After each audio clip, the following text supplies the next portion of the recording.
Councilmember Barrientos, Present.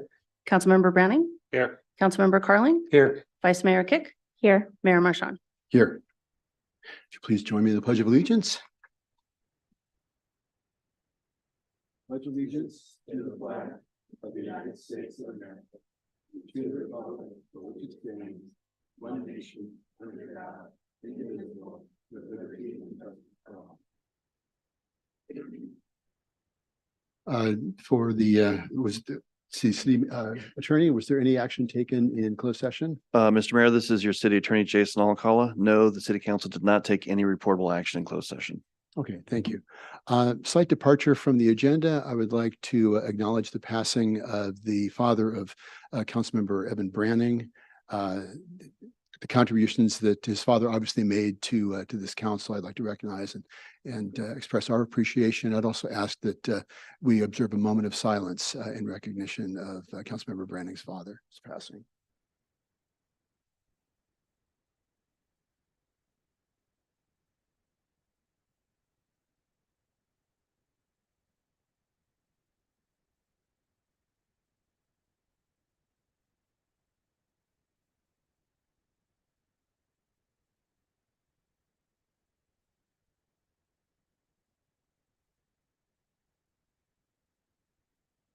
Thank you. Thank you very much. And our deepest condolences go to the Branning family. Thank you. We now move to have no proclamations and presentations. So we're going to go to the open forum. Madam City Clerk, will you please tell folks how they can participate? Thank you, Mayor. The City Council's agenda provides opportunities for the public to participate in the meeting by addressing the City Council in the following ways.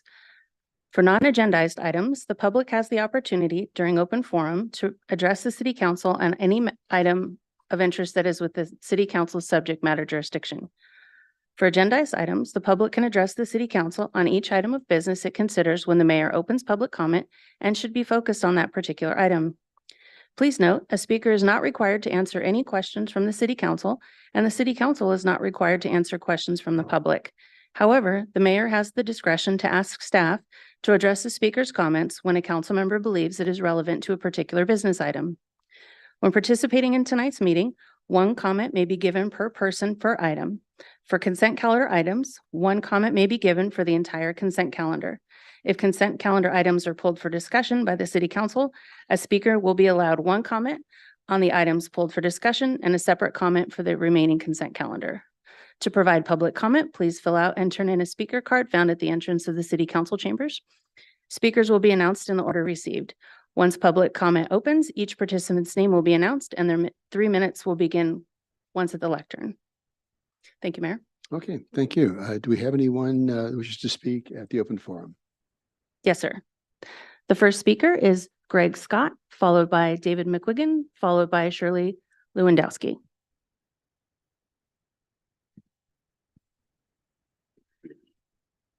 Mr. Mayor, Livermore City Council, City of Livermore staff, audience, I'm Greg Scott.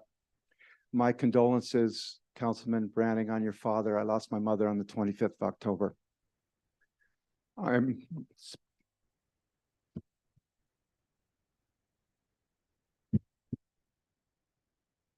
I came to speak on homelessness.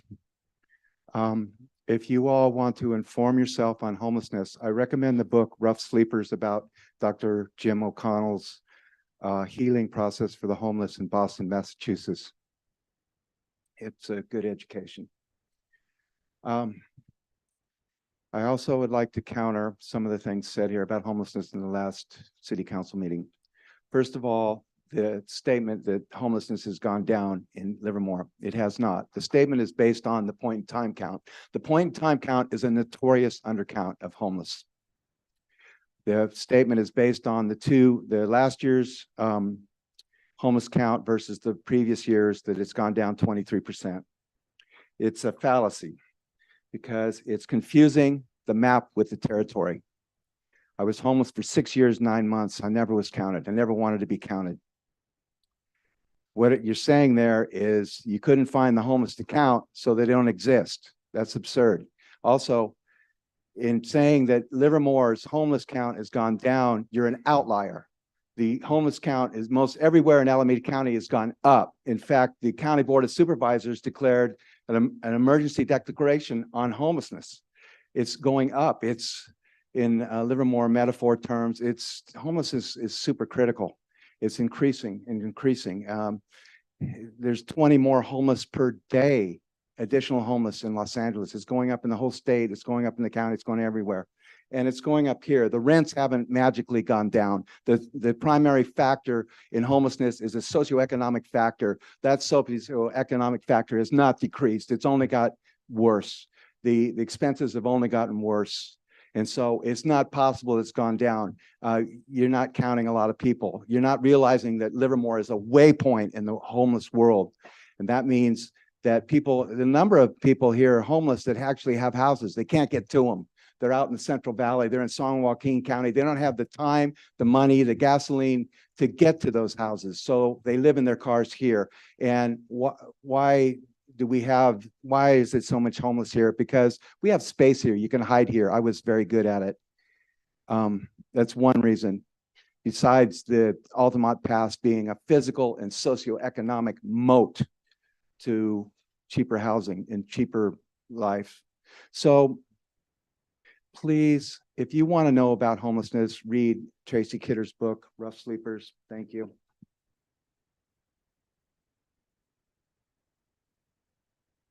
The next speaker is David McWiggin, followed by Shirley Lewandowski, followed by Carol Silva.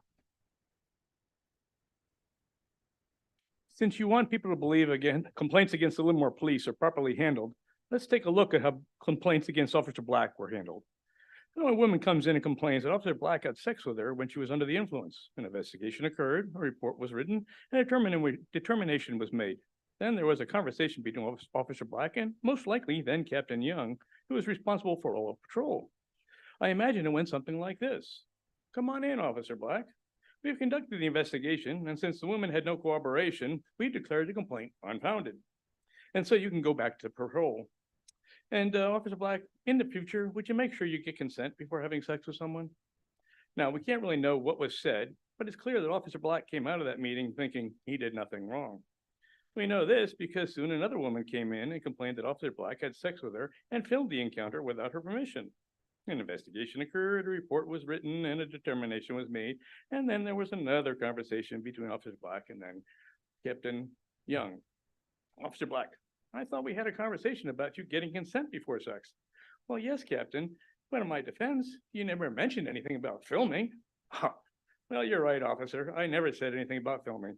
Well, because the woman didn't have any cooperation, we declared the complaint unfounded so that you can go back to parole.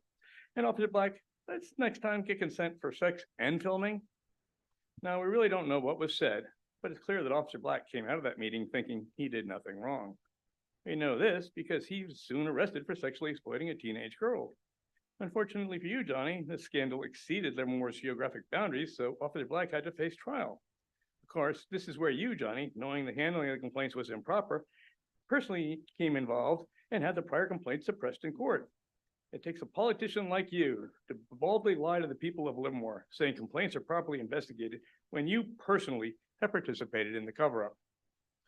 Tell us, Johnny, how do you feel knowing that the two women who have previously been abused by Officer Black, thinking they might finally get to see some justice, only to have you come along and slap them in the face saying, sorry, girlies, this is Livermore, no justice for you. You're a lying, corrupt criminal, Johnny, and you will be found out. Just like to make a point. Mr. McGuigan has been found out. He's a drunk driver. And when he had his day in court, he did not contest the charges. So he keeps talking about having his day in court. He had it. He did not contest the charges. A drunk driver. Thank you. Next, please. The next speaker is Shirley Lewandowski, followed by Carol Silva, followed by Donna Cabane. Good evening, Mayor, council people, and staff. I'm Shirley Lewandowski, a Dublin resident, and I'm here to continue to talk to you within your authority, to ask you within your authority and discretion to speed up the process to stop the sale of leaded aviation fuel at the airport and to transition to unleaded aviation fuel. I appreciate you have made some progress in the process, and that it takes time. The Airport Commission also wants to stop the sale of avgas, but they were okay to wait 7 more years in 2030 when the FAA is set up to ban the sale of leaded gas. But do you know who doesn't have the luxury of time? The children and adults living close to the airport. They are every day continually being exposed to leaded fuel as the planes are landing or taking off or when idling on the runway to power up. Scientific data shows that this powering up time is when the avgas is mostly released in the air. And depending on which way the wind is blowing, the lead is carried into Pleasanton or Livermore neighborhoods closest to the airport. Monitoring data also shows that the wind coming into the Tri-Valley during the year is mostly coming from the west. Therefore, exposure of leaded gas falls mostly on the Livermore residents living up to 1.5 miles downwind from the airport's east runway. This is a depiction of the little 4-year-old boy who lives in that downwind area and who recently tested positive for lead in his bloodstream. Just think if this boy is your son or your nephew or your grandson, would you be willing to wait 7 years for the FAA to stop the sale of avgas? Lead aviation fuel prevents knocking on the airplanes, piston engines so pilots can fly safely.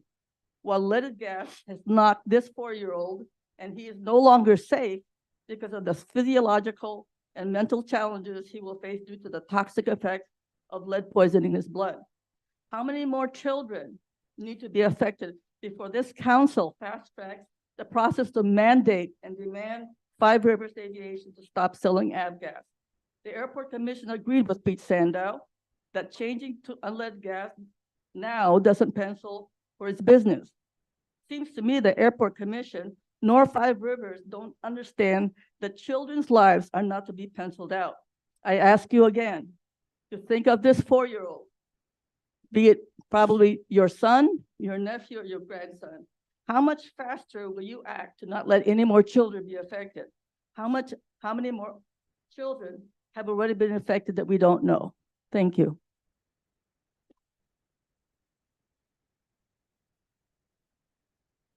The next speaker is Carol Silva, followed by Donna Caban, followed by Jean King.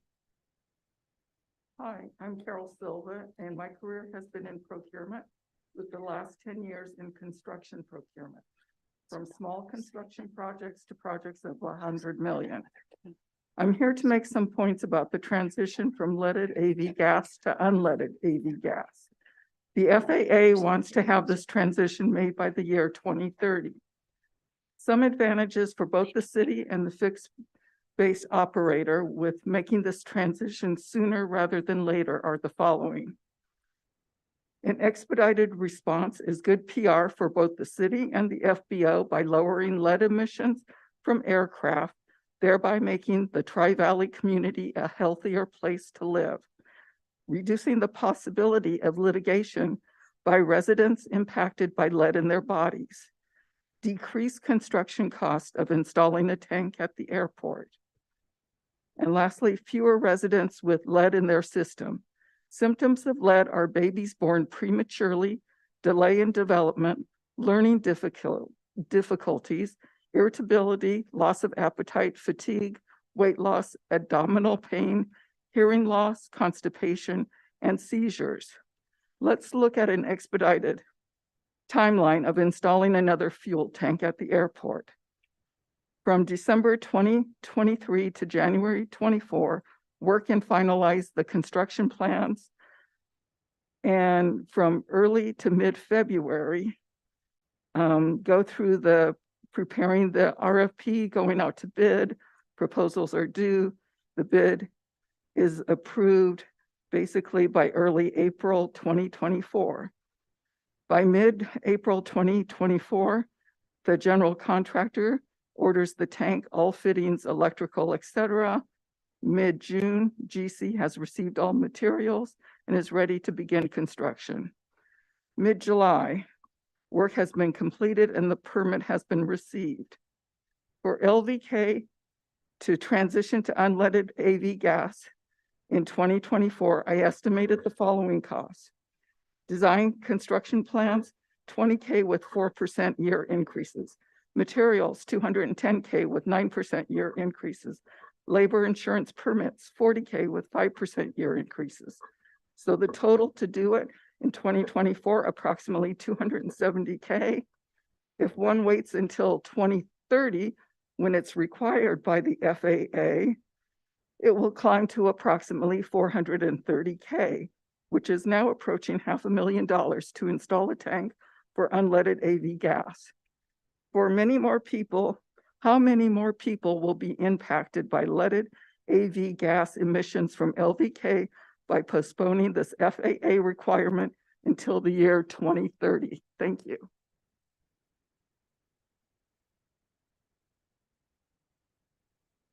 The next speaker is Donna Caban, followed by Jean King.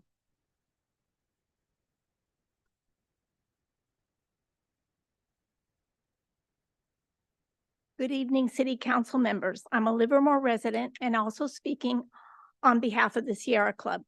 On November 6th, the Airport Commission voted 4-0 to require the fixed-based operator to sell unleaded AV fuel at Livermore Airport. We commend the Airport Commission for their timely and important recommendations. We are disappointed those recommendations are not on the City Council agenda tonight. To sell unleaded fuel at LVK, an additional fuel tank is necessary. A second fuel tank exists at the airport, but has a limited capacity of 1,000 gallons and needs to be recertified. A better option would be for the city to purchase a new 8,500 gallon tank using airport enterprise funds. The city could also apply for FAA grants that would take longer and delay and could delay and increase health risks. The cost of a new tank installation and permitting would be about $200,000, not much considering the total airport budget. Mr. Ron Baskett, chair of the Tri-Valley Air Quality Climate Alliance, wrote, and I quote, "Decades of research have shown that piston engine aircraft, run-up, taxi, and takeoff operations produce significantly harmful lead air levels within a mile downwind of runways. The Tri-Valley Air Quality Climate Alliance and the Air District concur that now is the time for the city of Livermore to fund the installation of unleaded AV fuel stations at LVK. A mile downwind of runways includes lead exposure to residential homes on Arlington Road and many other residential areas. Please add the Airport Commission's recommendations to the next city agenda. Require selling 100 UL or 100 GAMI, which all aircraft can use because it has higher octane, does not erode spark plugs, and requires less engine maintenance. 35 airports across the U.S. are now selling unleaded AV fuel. Airports in Colorado, Washington, Oregon, and Southern California will soon sell 100 GAMI. The price difference between leaded and unleaded AV fuel would be about $1 more per gallon. $1 a gallon difference is not much to ask for the health of our children and all Tri-Valley residents. Act now. Please put the Airport Commission's recommendations on the next agenda and vote to require the FBO to start selling unleaded AV fuel. And just have one other comment. I want to thank the new airport manager, Mr. Stuth, for meeting with GAMI this week, I understand. So I appreciate that very much. Thank you.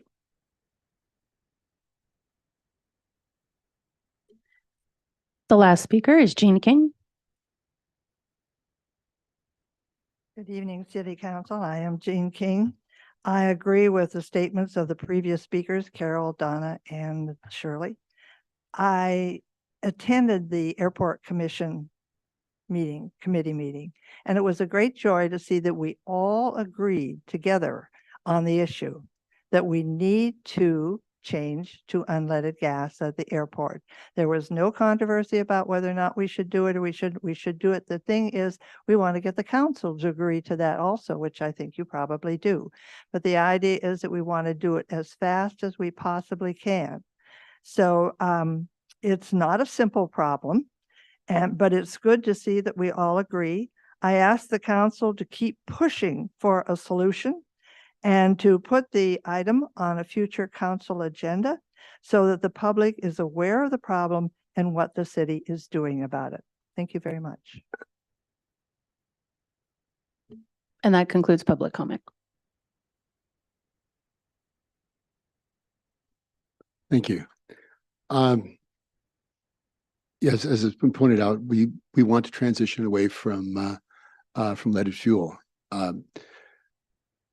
According to the Center for Environmental Health, the #1 cause of lead poisoning in children, or of elevated lead levels in children's blood, is housing that's built before 1978. The child that you mentioned earlier lives in a house that was built in 1968. Yes, it did. I checked. It has lead paint within the home. I did reach out to find out what the remediation protocols were taken, and I did not receive a response. The University of South Dakota had switched over to unleaded fuel, the 94 UL, and they just indicated that they are going to switch back because it was damaging the aircraft. Out of 46,000 hours of use, they were determined that the rescission of the valve faces was accelerating. So they are now switching back to leaded fuel as a matter of safety. The GAMI 100, the LL that you're speaking of, it is not available in California. It's a proprietary blend that is not available. So it doesn't matter if the city council approves that, it is not available. And I find it really curious and sort of a slippery slope, the situational ethics that we're dealing with. Because when the city was dealing with lead contamination in the downtown, it was the representative from the Sierra Club that said we should leave the contamination behind. That we should leave the contamination behind, the lead contamination and the hydrocarbon contamination, and allow children to play on a contaminated site. And here's the ad that was in the Independent. Leave the contamination behind. So yes, the city council is committed to transition away from leaded fuel when it is safe and when it is available. But I really find it offensive that this is something that you want to move immediately when it wasn't that long ago that you were willing to allow children to play on a contaminated site and that your mantra was leave the contamination behind. This council is committed to the public health. I dedicated my life to public health. It's very important to me, but we have to go through a process. We have to make sure that it is safe. All the planes that are burning unleaded fuel have to be certified. And I was in a conversation with the Bay Area Air Quality Management District about setting up a grant program that would fund the certification of airplanes to run unleaded fuel. But it's not cheap. It's about $1,000 a plane because you have to certify both the frame and the engine. So perhaps if the Bay Area Air Quality Management District is committed to do this, they will provide grant funding to allow the pilots to make the conversion to burn unleaded fuel because currently they cannot. Okay. Can I ask, Yes. City Manager, there was a couple of folks that wanted to know when this is going to be brought back to us for discussion. Do you have a date for that? Yes, we do, Councilmember Carling. Changes to the minimum standards will be before the City Council on December 11th. Good. Okay, thank you very much for that. Any other comments, questions? Okay. Okay, very good. Well, thank you very much. Thank you. Okay, moving on to the consent calendar. Does anybody wish to, I'm going to close the public comment period, open forum. Is there anybody that wishes to have any comments or anything pulled on the consent calendar? Nope. Okay. couple of things, if I may. Just to show you that we do pay attention to this, there were some public comments, some e-comments that were made about this. And someone had suggested about taking the graffiti, the people that are doing the graffiti in town and putting that to good use. We actually have a program that was quite active during my first go around as mayor. It's called Pathway to Picasso. We'll check back up on that, but it was taking at-risk youth and having them do murals. We did murals at Livermore Plaza, at the Transit Center, and also at Sandia National Laboratory. So there was great opportunities to provide creative outlets for these folks. Also showing or demonstrating our commitment to public safety. The city is purchasing almost $2 million worth of fire apparatus, fire engines, two fire engines, both for wildfires and urban fires as well. Just wanted to highlight that we continue our commitment to public health and to public safety. So there we go. With that, if there's no discussion, I'll entertain a motion. We have some public comment. Oh, public comment. Very good. The first speaker is Greg Scott.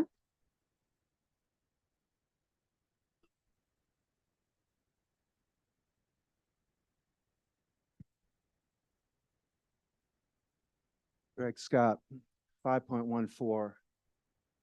You continue to throw lots of money at homelessness in a ridiculous fashion, but this 5.14 is 439,000. 401,000 of it's going to go to Vineyard 2.0, 18,000 something to emergency shelter, and 19,000 to City Serve. So just over 90% of it is going to go to Vineyard 2.0, the $20 million Vineyard 2.0. You keep in this mode where you put all this huge amount of money, you put $20 million in the Vineyard 2.0 for 24 people, and you do a large amount of money. Now it's like the definition I've heard of a boat, that it's a hole in the water to put money into. Now you're going to sink all this money, 90% here of this funds, to Vineyard 2.0. More and more money for very few people. You stay in this mode. 5.15, let me see, we're talking about $1.7 million in grant fund money, and I think City of Livermore is out for $260,000 of that to match it with another $260,000. So that's $520,000. So we're talking about well over $900,000 here for the homeless. Wow. See, you don't know how to spend the money because you don't understand homelessness. You don't understand the cultural context. Who was the dead guy at the bus stop just about like 2 months ago? Who are these people? And Councilman Branning, we're doing the best we can for the homeless. To me, that is such an abhorrent, repugnant statement. I wish you would have been there when I found my homeless friend Carl Feiner on the ground in the heat in his BVDs in the heat of late May of 2018.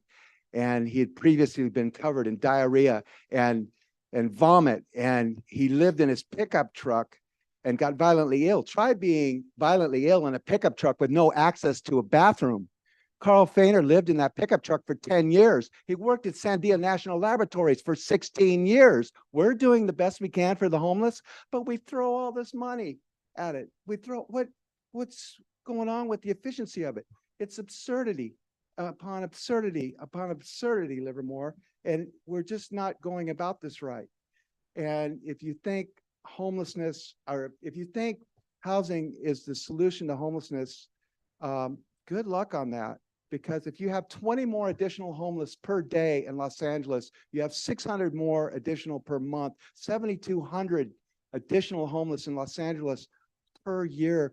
How are you going to build that additional housing? You don't have the resources. You never will. So saying housing is the solution to homelessness is like saying you don't have intent to solve homelessness fundamentally at all. Mr. Scott, please, let me ask you a question, if I may. In a sentence, what is the solution? If housing is not the solution, I remember you've talked about commons, having a tent city, a vast tent city on public land. Is that your idea, to have a tent city? Is Well, that the solution? Yeah, it's not, it's a little more complicated than that. You have to have public safety for any kind of idea like that. Okay, so where you start on an idea like that is you start with the police. One of the biggest encounters for the homeless is dealing with the police. So you need to have a framework for that, where you have your tiny houses, but your tiny houses are new recruits for police officers. You need to get a situation of public safety, and you need to get new recruits. You need to get police in the city they're policing in, to form a framework of public safety for any kind of that. Now, is it egalitarian? No, it's not, because you need housing for the police. They're not going to live in tents. You need social workers. You need housing for them, tiny houses. But Mr. But Scott- you don't have the resources to do housing for the homeless. You don't have that. So you have public safety, and you do have tents, and you can have nice tents. You need to do that, and you can you need to use resources more efficiently, productively. You don't have 175,000 to 225,000 for a tiny house Okay. for each homeless person. but You it's don't have the tents. resources. It's tense is what you're talking about. Yes, Okay, thank you. Thank you Okay. very much for your comments. but nice tents. Thank you. Nice. Just one little comment. Think of San Francisco and the great earthquake of 1906 when it fell down. Look at some of the pictures. Look at the tent cities they had. Did they leave people out homeless when the city collapsed and burned? No, they didn't. Would we do the same if Livermore housing collapsed for the homeowners? No, FEMA would come in with a lot of tents, trust me, through the airport. Thank you. The next speaker is Carl Wente.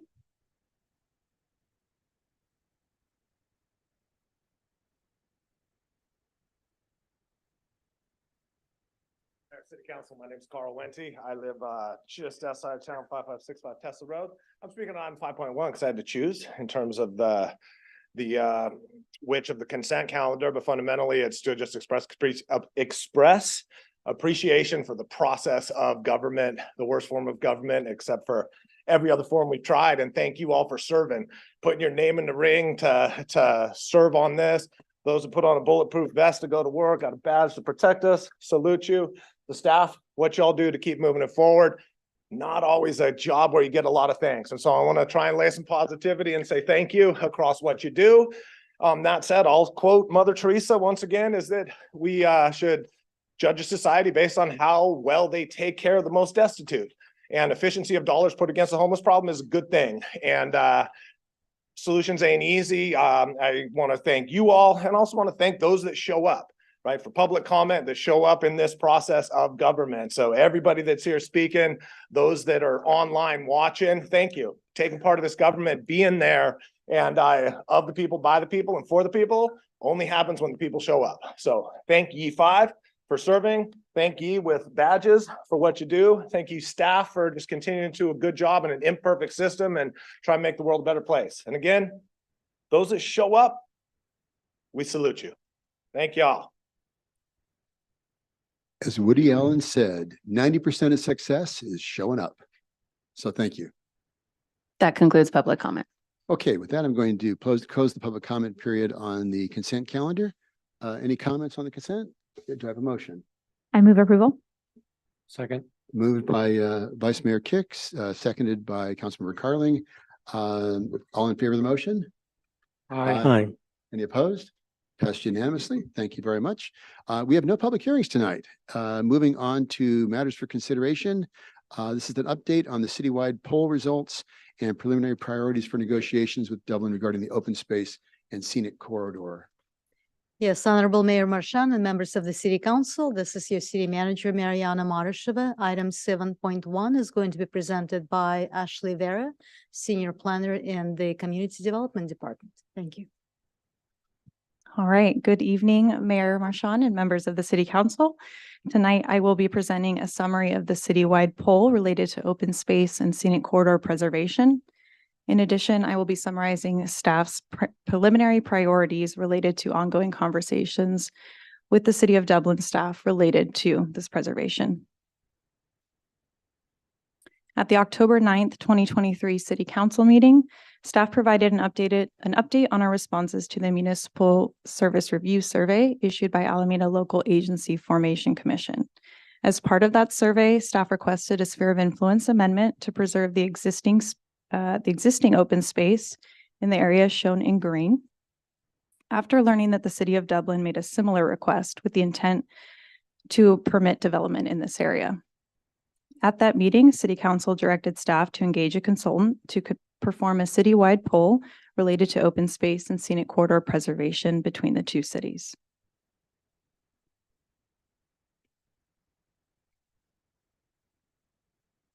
The citywide poll was conducted from October 30th through November 5th, 2023. The poll was a statistically valid poll and included 18 questions with a focus on opinions regarding the existing open space between the cities of Livermore and Dublin. In addition, the poll included questions related to the Dublin Boulevard Extension project. The poll included email, text message, and telephone response collection.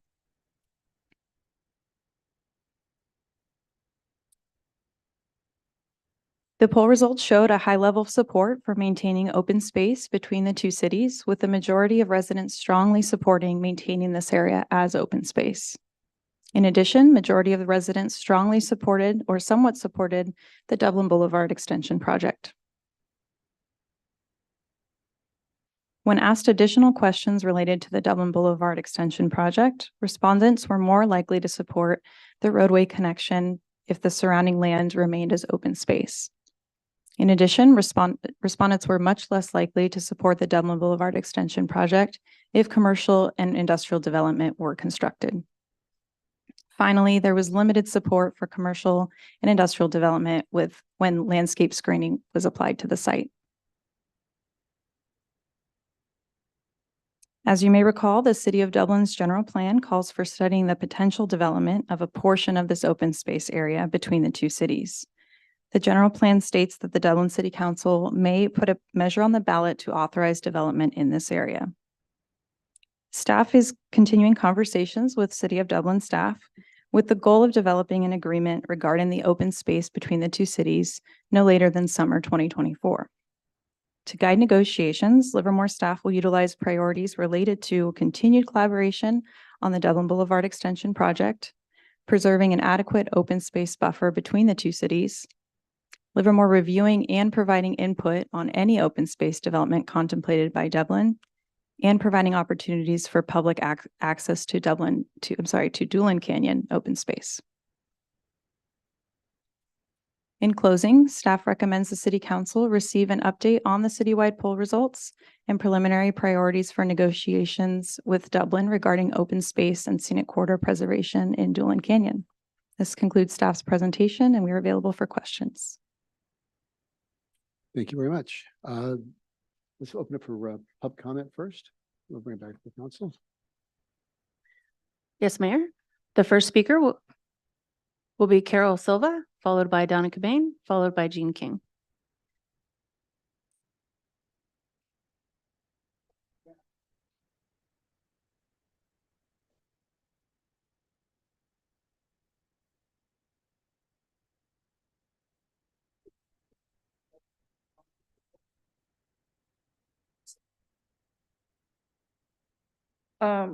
I also want to point out that Dublin intends to have 3 lanes in each direction up to Croak Road, where it goes down to 2 lanes in each direction.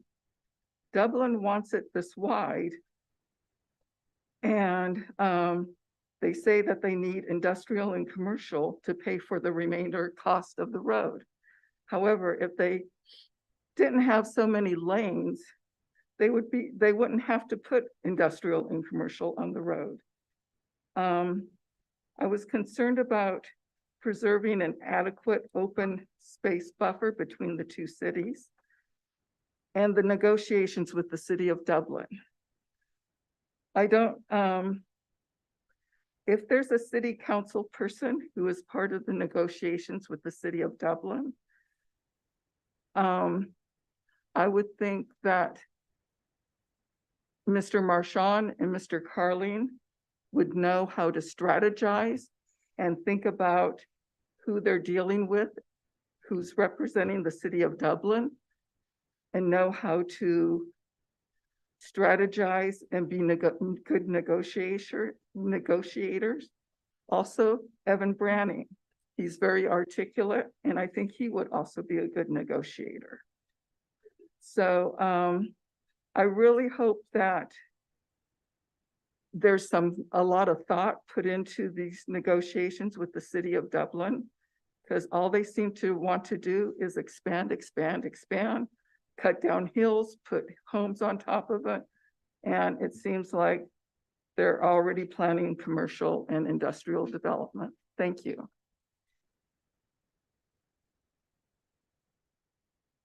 The next speaker is Donna Caban, followed by Jean King, followed by Shirley Lewandowski.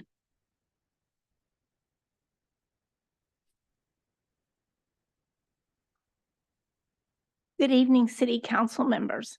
Donna Caban, 40-year resident of Livermore.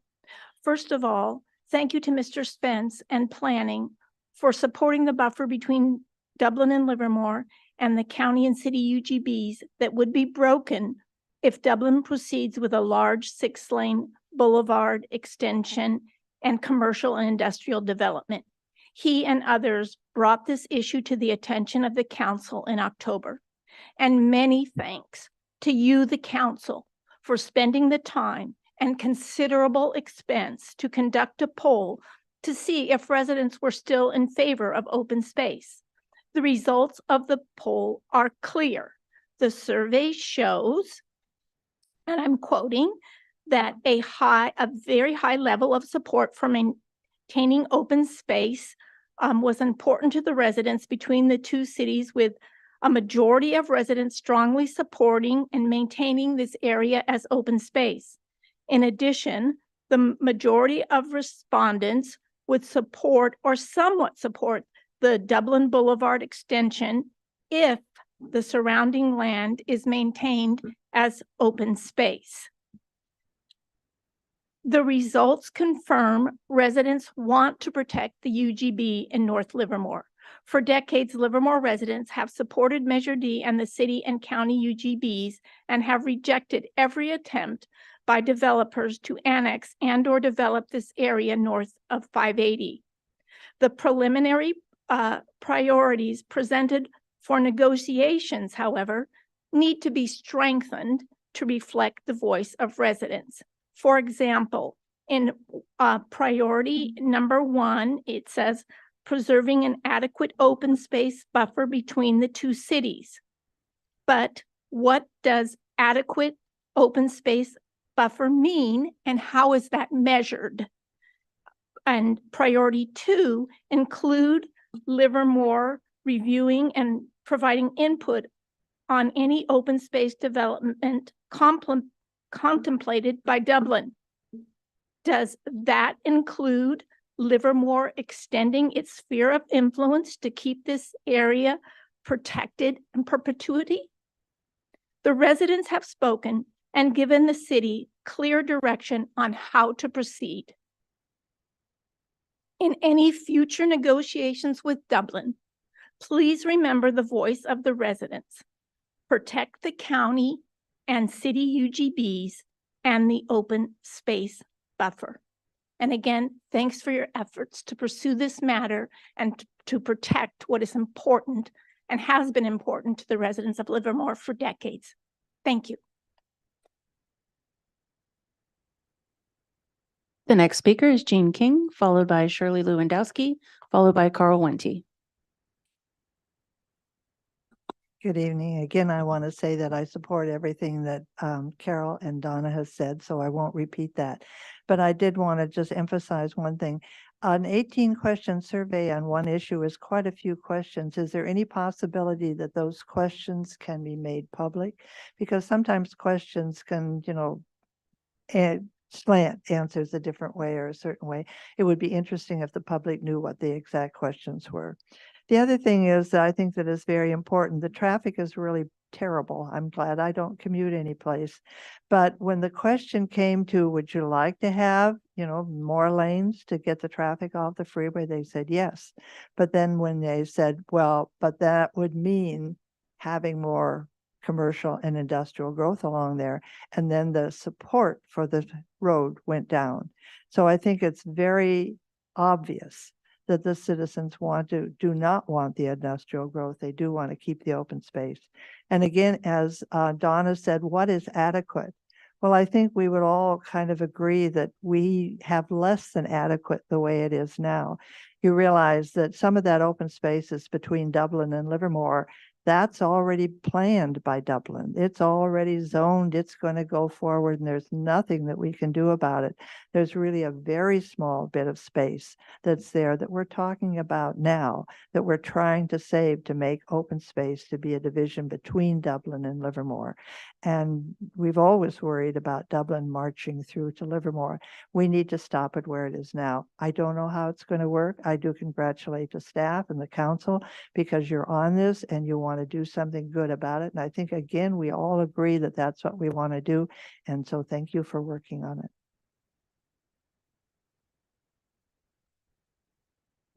The next speaker is Shirley Lewandowski, followed by Carl Wente. Good evening again. I'm Shirley Lewandowski, and I'm a 34-year resident of Dublin. In the time I moved into Dublin, it was a different landscape. It was a town and country feeling. Today, it's not that at all.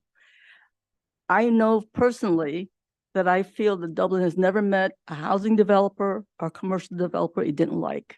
So you can see the sprawl that's happened on the eastern side of our city. So regardless of how residents in the past have asked again and again for the city council to just slow down and just slow down for a while so that our infrastructure can catch up and our schools can catch up, but it doesn't matter. They don't listen. So I'm standing here before you, not knowing I'm going to talk tonight, but I'm going to tell you, I appreciate the poll that you guys have taken to preserve the open space. I am very much in favor of that, and I'll do everything I can to get support from the Dublin side residents to support what you're doing. So thank you so much. Our open space is less and less. There's not much left on the Dublin side. And my concern would be that if they're talking about commercial development, they usually have been able to turn that into mixed use instead. So you'll start to see maybe some commercial, some residential, but it's going to spread. That's the way they do it. They continually want to build. Our housing development is over 900% more in market rate and less than 11% on affordable housing. That's the reputation of Dublin. It's never met a developer it didn't like.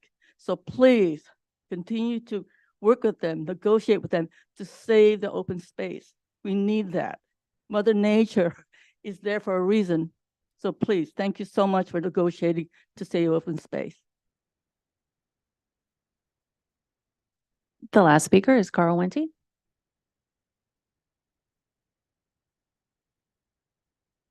Council on just the relation sphere of influence comes up, whether you go north, south, east, or west. I encourage a comprehensive review of where the sphere of influence touches our city. And I think most importantly, in the South Valley Area Plan, which is a framework document that was incorporated into ECAP, East County Area Plan of Alameda County. So it's a framework document that's delineated in ECAP. And then there's the South Valley Specific Plan, of course, you all are very familiar with. Now, the sphere of influence, I would reckon, should then, because they're conjoined documents, I would reckon that sphere of influence should pick up the South Valley Area Plan, right? Livermore's sphere of influence should tie in because they're conjoined documents.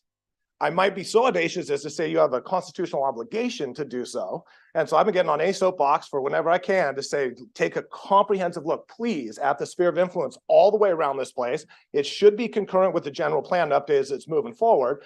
And I just know to the south, it doesn't make sense to me why they would not be the same and why the sphere of influence wouldn't take it in given the conjoined. So as we're looking at all of this, north, south, east, and west all around, I encourage a comprehensive look at Livermore's sphere of influence and how it impacts our future. Thank you. That concludes public comment. Okay, I'm going to close the public comment period, bring it back to the council. Comments from the council. Councilmember Branning. I don't have any major comments. I do actually want to echo what Mr. Wente said, that when possible, taking a comprehensive look. We have multiple different boundaries in, Livermore. So doing what we can to try to get those two aligned as best as possible, and the general plan process seems like a good place to be working on that. As far as the priorities go, this is a negotiation, so I know that, you know, the comments on we should make them stronger or more specific because it's a negotiation. I agree with the priorities set forth as they are. I think also we've made it clear that, you know, our priorities are, you know, we would like to see the Dublin Boulevard extension finished. We do want to preserve as much open space as possible. And really, we want to make sure that we're at the table in a negotiation with Dublin, not simply one side or another, because it is a contested area. So those are all my comments. Otherwise, I support as is going forward with the recommendations. Comments? Okay. Okay. Vice Mayor. Yeah, I just wanted to have some clarifying questions. Tonight, you are not asking us to make a decision, correct? That is correct, Vice Mayor. Who is the deciding government agency over this area of land?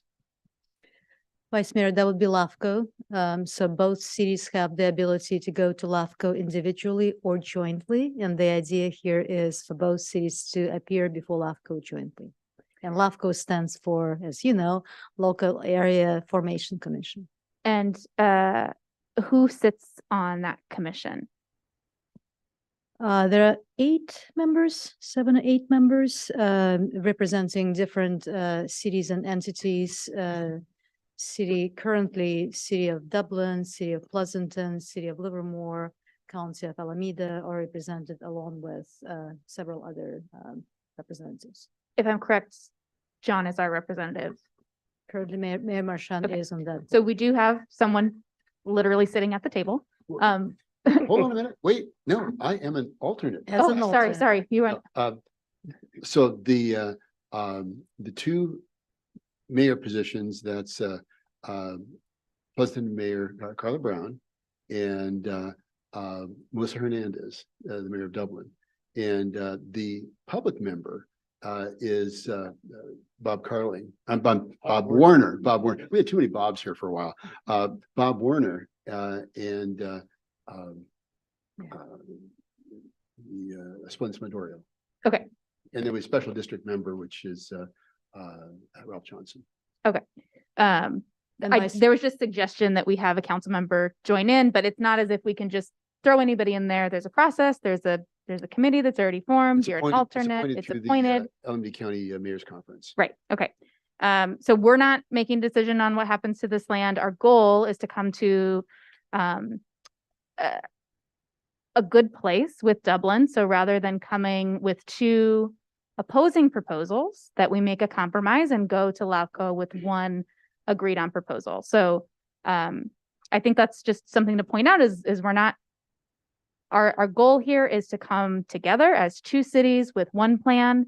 Not that Livermore is going to come with one and Dublin's going to come with another. So I think that's important to point out, which is why there is loose language there to provide opportunity for negotiation.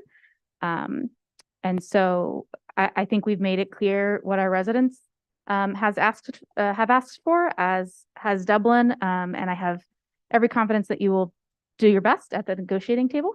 And also understand that it may not be exactly what I would have wished for, or anybody else may have wished for that, but we are going to do our best. So I appreciate the time and effort that staff is putting into this. And I'll second and third Wente and Branning's messaging on this isn't the only area that we need to consider as a community as things change and grow, and which is why getting all the information possible has been good all around. Thank you. Councilor Barrientos. I think our people, Livermore and our staff, they know what we want. We want as much green space and open space as we can get. And I know Dublin's coming down with the steamroller, but I think the pressure, local pressure, is going to be put on LAFCO. Cause the way I understand it, they're gonna support Dublin. Unless you put some pressure on them, they might, they're politicians, so you know how that works. So, yeah, I was involved in saving the hills down in San Jose. It is frustrating because like Ms. Lewandowski said, developers, they'll develop anything, a hill, the mountains, whatever. They can get some money out of it. And I had a friend of mine that was a teacher, and he would take pictures of the ranches, and he was getting depressed because he said they're disappearing. And we got to preserve as much land and property. Isn't there a goal by the state for in 3030 to to preserve 30% of the land in California? I hear that's a goal by the state too, so that could fall right into that too. It's a little extra. But anyway, I support what people have been saying here. Councilmember Carling. Yeah, thanks. I think I may be wrong, but I thought Carol was suggesting that the two of us work with you in negotiating with Dublin, because I think the point being is that when we go before LAFCO, we want an agreement already in place between Livermore and Dublin, so that there's no argument about moving forward. I don't know whether that's possible, but I think that was the point Carol was making, is to get some of us negotiating with you. So I just want to is that what you meant? I hope, Carol? Yeah.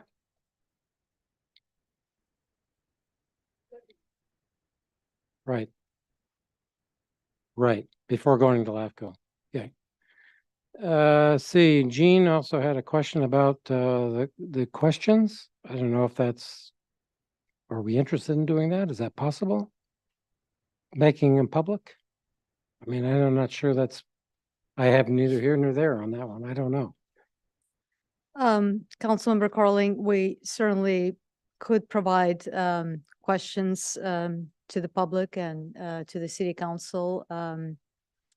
We summarized the results this evening, and the results speak for themselves. Our community is very interested in preserving open space, and Dublin had a similar survey conducted, and the results were the opposite. Their community is very interested in studying that space for development. So here you are, you have two communities that have very opposing interests when it comes to that piece of land, and that's why negotiating is very important.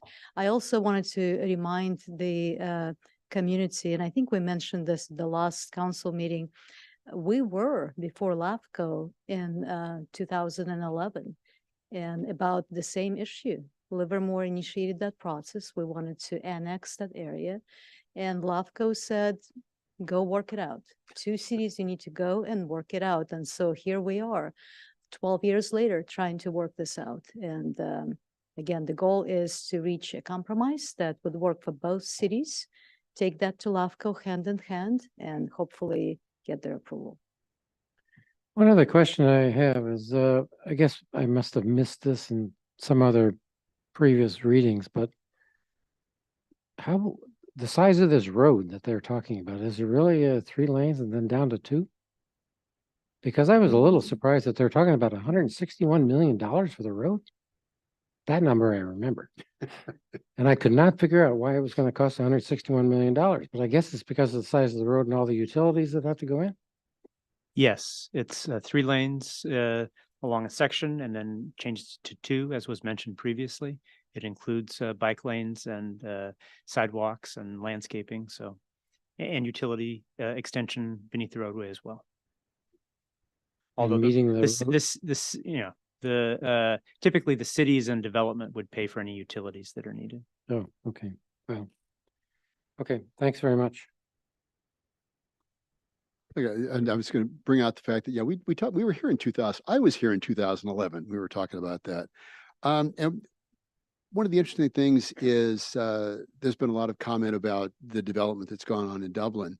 And back in the 90s, and Carl mentioned this about the ECAP, the East County Area Plan, and the voters voted in favor of that. They approved the East County Area Plan for Dublin. And so that's one of the reasons that we fight so hard here, is because once the answer is yes, nobody ever comes back and asks that question again. So based on that vote, that was the plan for East Dublin, and they've been building ever since because that's what the voters agreed to. And that's been kind of the way that they've justified it. Well, this is what the voters wanted. So I think what's compelling is that in 2014, we worked together and Measure T was passed, which created an urban growth boundary in Dublin, which I think finally people in Dublin realized that they wanted to be able to have some open space. So it's curious how the questions were asked about how much development they wanted going to the east and to pay for this road. When we first originally negotiated this, the idea of having this road, there wasn't the discussion about having wall-to-wall development all the way down. I think the idea was to seek grants and other additional funding sources to pay for this, and not to use development to pay for it, with the idea that there would be some breathing room between our two cities. And I think that's something that's critically important, is to have that open space between the cities. We have that urban growth boundary. I think that helps define Livermore and define our region. That we're not like some of the cities on the peninsula where you can't tell when you leave one city and in another one, because they're just all built together. There is no open space. We certainly do not want to become like that. So I absolutely support the continuing negotiations. And just like we did in 2011, we need to come together with a plan and then take that to LAFCO as something that's agreed to. So I wholeheartedly support working that out. And I look forward to finding a workable solution that really is agreeable to anybody. But I think one of the key things is that in 2014, the voters of Dublin agreed to an urban growth boundary. And I think they need to go back and revisit just what that looked like. But I believe that we can get there.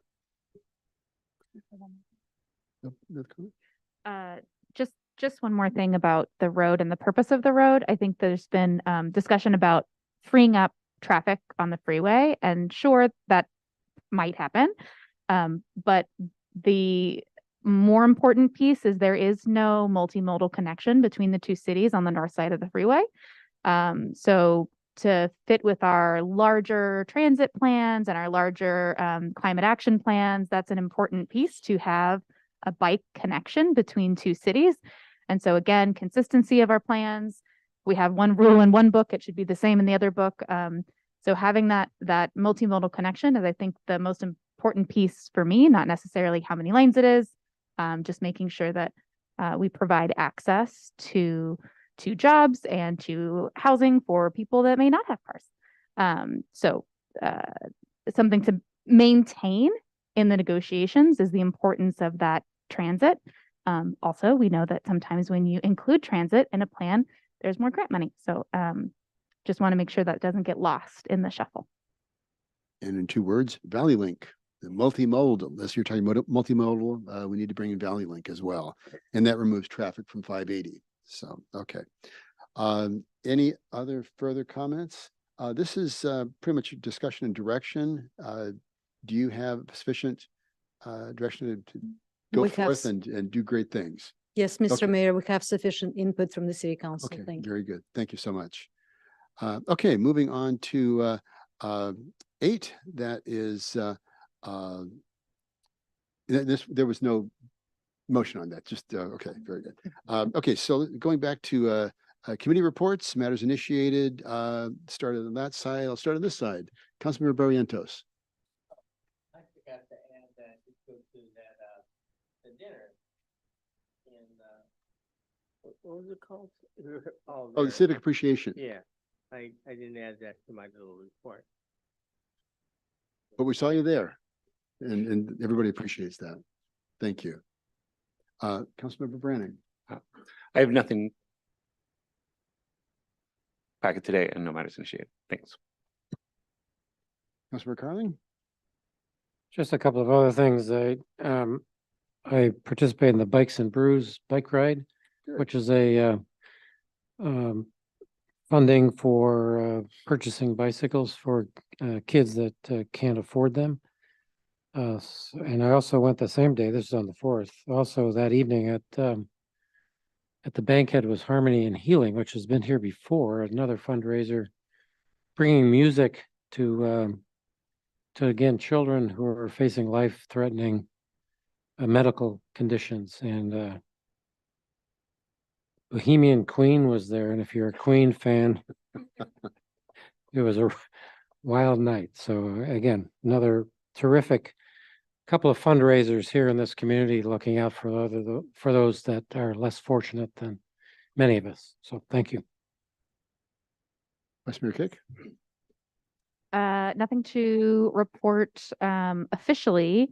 John filled in for me while I was at a basketball game for my son. Shout out to the Bulldogs, who are now the champions of the 6th through 8th year-old LARPT basketball team.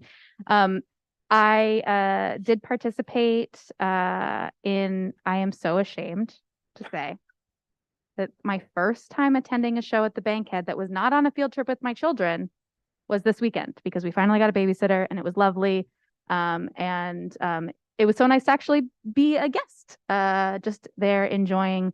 For 2:00 on a Sunday, I was like, oh, I know all these people here. So it was lovely.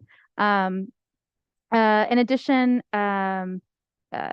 speaking of the Bankhead, I just wanted to shout out an appreciation to LV PAC for their cultural event series that has been going on.